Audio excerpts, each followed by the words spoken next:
Hi, everybody. Hello. Hello. Here we are. Gazrick's on his way. He's doing something. He'll be back. But we're here. Hi, everybody. Thanks for being here with us today. We hope you enjoyed. We did it. We did. Yeah. If anybody else has a plan for it, please jump in. But I mean, I think we should just kind of start by doing what we did for the after shows for all the other episodes and just sort of talk about that episode and things that we want to mention about it and all of that. Yeah. If you're not a Patreon member, here is exactly what you're missing. Yes. Except now you're not missing it.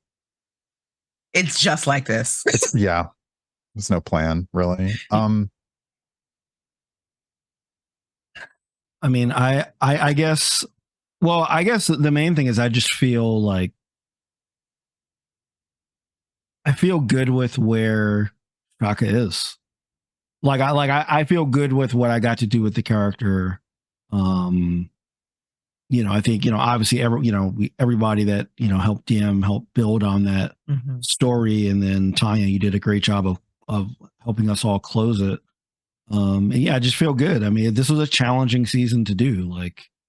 It was really challenging to say, how do we end this long going series? And I just feel good about it. I feel good about it. That's my overall feeling. And, I didn't know how I would feel at the end of this. I didn't know if I'd feel upset. I'd be like, man, we had more adventures to do, or I felt like I didn't get to do what I really wanted, but I just feel good. And I know that's kind of amorphous in general, but I don't know. I think that's one of the benefits of the way that we chose to tell our story this season, is that all of us got to sort of weigh in on where our characters were, where they were going, where they would be, to bring it around to, I mean, how do we, essentially, what are we leaving? How do we want to be remembered? And it's really powerful to be able to write the end of your own character's story, especially when you're doing like TTRPG stuff. Yeah, and that was the sense that I got. We commented after we were done that nary a single dice was rolled in that finale, which was fine, because I think that's the sense that we've all had, and why we wanted so badly to, like Shareef keeps saying, to end this on our terms and to have this time at 20th level and to tell our stories our way. And that's hard. That's hard for any story, right? Like, how do you end? The longer it is, the trilogies are harder than single stories, right? Or easier than tetralogy, or nope, that's 4. Yeah, tetra. Yeah. Anyway, and then it's harder when every part of the story up to this point has been, at least in some point, sort of beholden to the fates and chance and dice. And there has been, I don't know, I often sort of feel like those mechanical parts of D&D when I'm doing an actual play are sort of particularly when I'm DMing, are like the armor, right? They're the easy stuff that you can pull and use to, but that was never the sense of what we wanted for our end. We wanted to be able to just tell stories. It wasn't about, we were talking before we got on here live with you all. Shareef was saying how glad he was that we'd done our big final battle back in episode 6. That wasn't what this story was for us. I mean, that was a hugely important moment, but wrapping it up and tying it together in our own way was the goal. And I don't know, I thought we did a nice job. I think so too. Yeah, it felt weird if I had to roll to decide if Haque has a good end. He has a crit fail and doesn't marry Dara. You know what I'm saying? Roll to see if I do. Oh no! That's God. That sounds like a Rick Goz move. That sounds like a Rick Goz move to me.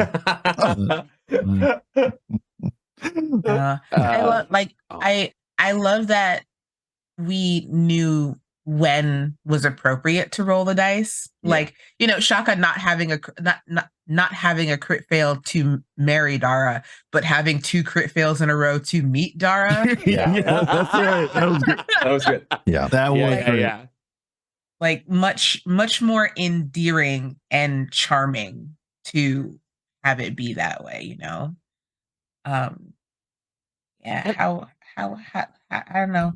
Go on. Well, so we're talking about, we wanted to tell a story and we didn't use the armor things of mechanics, but the framing of it and the transitions for it and all of that was all you, ma'am.